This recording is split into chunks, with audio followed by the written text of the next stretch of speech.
ओम शांति।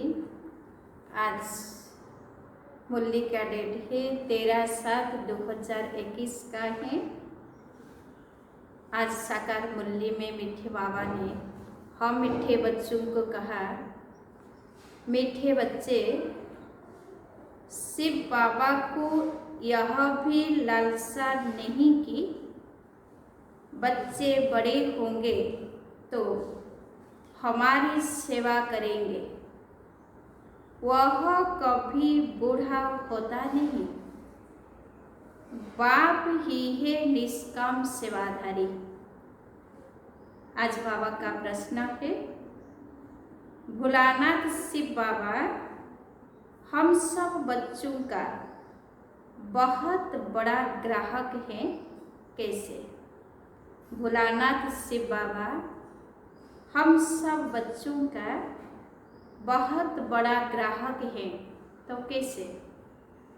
बाबा का उत्तर है, बाबा कहते, मैं इतना भला ग्राहक हूँ जो तुम्हारी सब पुरानी चीज़ें खरीद कर लेता और उसके रिटर्न में सब नई नई चीज़ें देता हूँ। तुम कहते हो, बाबा यह तन मन धन सब आपका है, तो उसकी एवज में तुम्हें ब्यूटीफुल तन मिल जाता है ना? बाबा ने क्या कहा? तुम कहते हो, बाबा यह तन मन धन सब आपका है, तो उसकी एवज में तुम्हें ब्यूटीफुल तन मिल जाता, अपार धन भी मिल जाता है। गीत है, भोलेनाथ से निराला और कोई नहीं। ओम शांति। यह भक्ति मार्ग में गीत गाते हैं, जो भी गीत हैं सब भक्ति मार्ग के हैं। उनका भी अर्थ बाप समझाते हैं, बच्चे भी समझ जाते हैं कि भोलानाथ किसको कहा जाता है। देवताओं को भोलानाथ नहीं कहेंगे। गाया हुआ है, सुदामा ने 2 मुट्ठी अन्न की दी तो महल मिल गए, तो भी कितने समय के लिए? एक ही जन्म के लिए।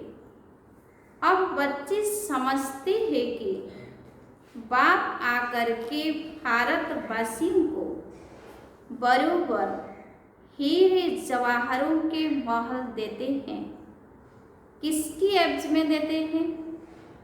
बच्चे कहते हैं, बाबा यह तन मन धन सब आपका है, आपका ही दिया हुआ है। किसको बच्चा पैदा हुआ तो कहते हैं भगवान ने दिया। धन के लिए भी कहते हैं भगवान ने दिया। कहने वाले कौन है? आत्मा। भगवान अर्थात बाप ने दिया। बाप कहते हैं सब कुछ तुमको अब देना होगा, उसकी एवज में हम तुमको बहुत ब्यूटीफुल तन ट्रांसफर कर देंगे, अपार धन देंगे। लेकिन किसको देंगे? जरूर बच्चों को ही देंगे। लौकिक बाप से अल्पकाल के लिए धन मिला है, बेहद का बाप हमको बेहद का वर्षा देंगे। बाप समझाते हैं, ज्ञान और भक्ति में रात दिन का फर्क है। भक्ति में अल्पकाल के लिए मिलता है, धन है तो सुख है। धन के बगैर मनुष्य कितने दुखी होते हैं। बच्चे जानते हैं, बाबा हमको अथाह धन देते हैं, इसीलिए खुशी होती है। सुखधाम में जो सुख की कोई कमी नहीं, है ना। बाबा ने क्या कहा, सुखधाम में तो सुख की कोई कमी नहीं, हर एक को अपनी अपनी राजधानी है, उसको कहा जाता है पवित्र गृहस्थ आश्रम। तो बाप कितना भला है, क्या लेते हैं और क्या देते हैं, कितना अच्छा ग्राहक है बाप। यूं भी बच्चों का तो बाप ग्राहक ही है। बच्चा पैदा हुआ और सारी मिल्कियत उनकी है, वह होते हैं हद का ग्राहक, यह है बेहद का भुलानाथ। बेहद के बच्चों का ग्राहक बाप कहते हैं, मैं परमधाम से आया हूँ, पुराना सब कुछ तुमसे लेकर नई दुनिया में तुमको सब कुछ देता हूँ, इसीलिए दाता कहा जाता है। दाता भी इन जैसा और कोई नहीं, निष्काम सेवा करते हैं। बाप कहते हैं, मैं निष्कामी हूँ, मेरे को कोई भी लालसा नहीं। ऐसे तो नहीं कहता हूँ कि बच्चों का काम है बूढ़े बाप की संभाल करना, क्योंकि हमने तुम्हारी संभाल की है। नहीं, यह कायदा होता है, बाप बूढ़ा हो तो बच्चे उनकी संभाल करे।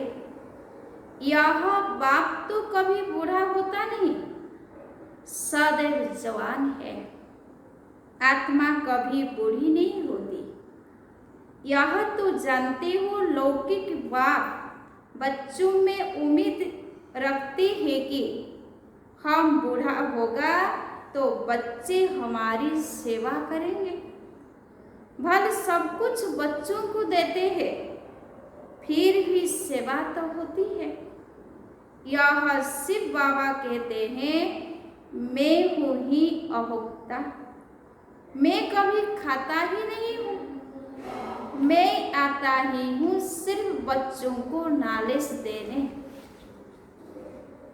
सुप्रीम रूह रूहों को बैठ समझाते हैं, रूह ही सुनती है, हर एक बात रूह करती है, संस्कार भी रूह ले जाती है।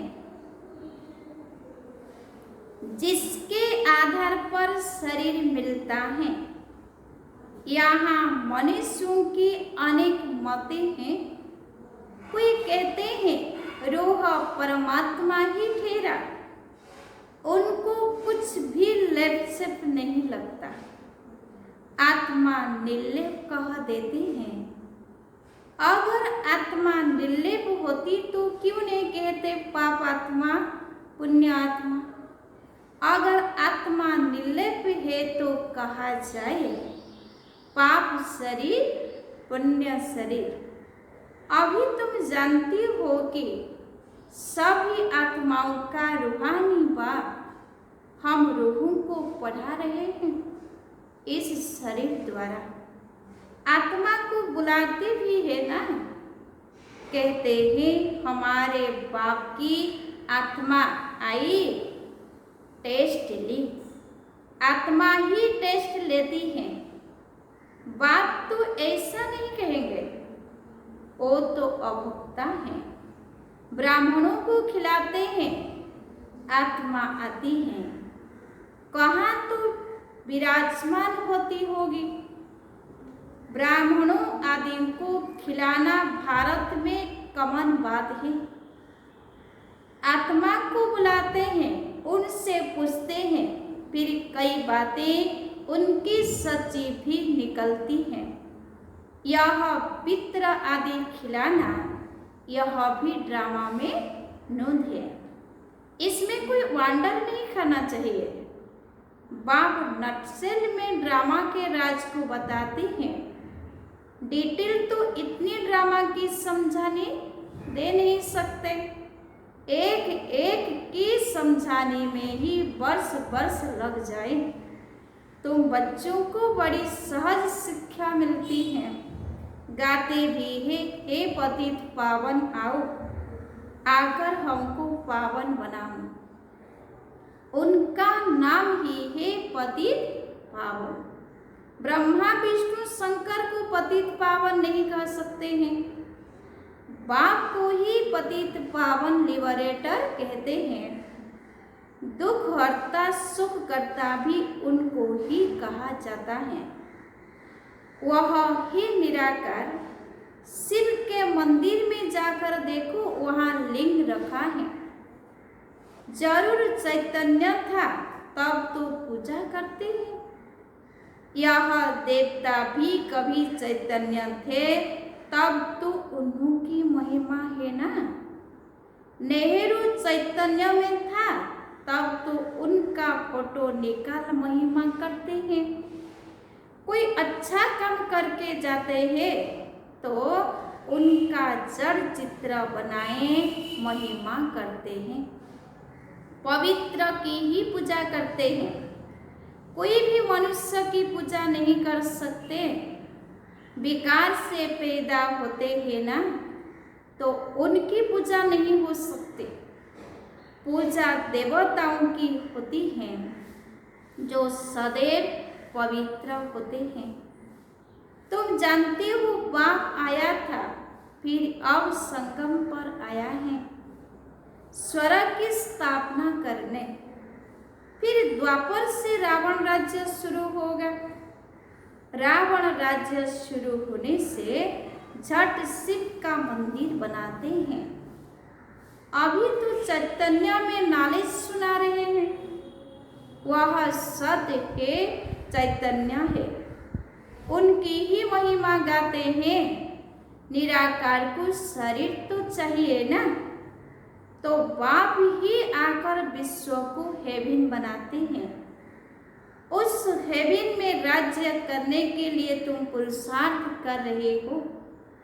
स्वर्गवासी तुम बन रहे हो।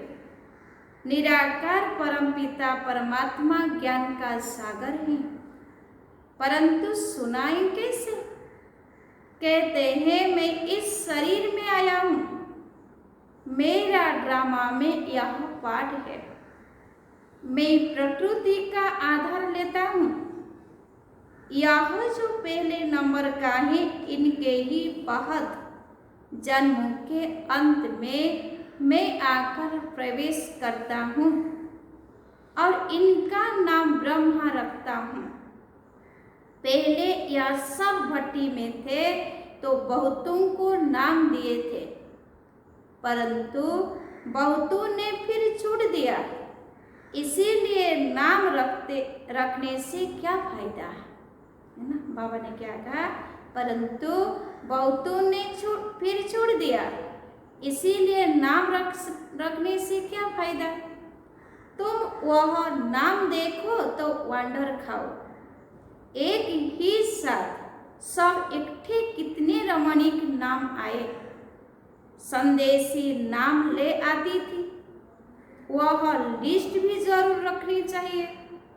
सन्यासी भी जब सन्यास करते हैं तो उनका भी नाम बदल जाता है। घर बार छोड़ देते हैं। तुम छोड़ते नहीं हो, तुम ब्रह्मा के आकर बनते हो। शिव केतु हो ही, तुम कहते ही हो बाप दादा। सन्यासियों का ऐसे नहीं होता है। भर नाम बदलते हैं परंतु बाप दादा नहीं मिलता। उनको सिर्फ गुरु मिलता है। हठ योगी हद के सन्यासी और राजयोगी बेहद के सन्यासी में रात दिन का फर्क है। गाया भी जाता है ज्ञान भक्ति और वैराग्य। उनको भी वैराग्य है, परंतु उनका है घर बार से वैराग्य। तुमको सारी दुनिया से वैराग्य है। उनको पता ही नहीं कि सृष्टि बदलनी है ना। बाबा ने क्या कहा, उनको पता ही नहीं कि सृष्टि बदलती है। तुम्हारा ही बेहद का वैराग्य। यह सृष्टि खलास होनी है। तुम्हारे लिए नई दुनिया बन रही है। वहाँ जाना है, परंतु पावन होने बिगड़ तो वहाँ जा नहीं सकते। दिल में जचता है बरोबर, नई दुनिया में देवी देवताओं का राज्य था जो बाप अवस्थापन करते हैं। तुम जानते हो शिव बाबा को याद करने से हम पुण्य आत्मा बन जाएंगे। हे बड़ा सहज, परंतु याद भूल जाती है। भक्ति मार्ग की रस्म रिवाज बिल्कुल ही अलग है। वापिस अपने घर तो कोई जा नहीं सकता। पुनर्जन्म सबको जरूर लेना है। घर जाने का समय एक ही है। फलाना मुख्य को प्राप्त हुआ, यह तो गपुड़ा है। बाप कहते हैं कोई भी आत्मा बीच से वापस नहीं जा सकती, नहीं तो सारा खेल बिगड़ जाए। हर एक को सतो रजो तमो में जरूर आना है। मुख्य के लिए तो बहुत आते हैं, समझाया जाता है, मुख्य होता नहीं। यह तो अनादि बना बनाया ड्रामा है, वह कभी बदली नहीं हो सकता। मक्खी यहाँ से पास हुई, फिर 5000 बरस बाद ऐसे ही पास होगी। यह तो जानते ही बाबा कितना भोला है। पतित पावन बाप अपने परम धाम से आते ही पाठ बजाने, वही समझाते हैं यह ड्रामा कैसे बना हुआ है, इसमें मुख्य कौन कौन है। जैसे कहते हैं ना कि सबसे साहूकार कौन है इस दुनिया में, उसमें नंबरवार नाम निकलते हैं। तुम जानते हो सबसे साहूकार कौन है? वह कहेंगे अमेरिका। परंतु तुम जानते हो स्वर्ग में सबसे साहूकार यह लक्ष्मी नारायण बनते हैं। तुम पुरुषार्थ करते हो भविष्य के लिए, सबसे बड़ा साहूकार बनने के लिए। यह रेस है, इन लक्ष्मी नारायण जैसा साहूकार कोई होगा? अल्लाह अव्वल दिन की भी स्टोरी बनाते हैं। ठक्का करने से कुबेर का खजाना निकल गया। बहुत किस्म किस्म के नाटक बनाते हैं।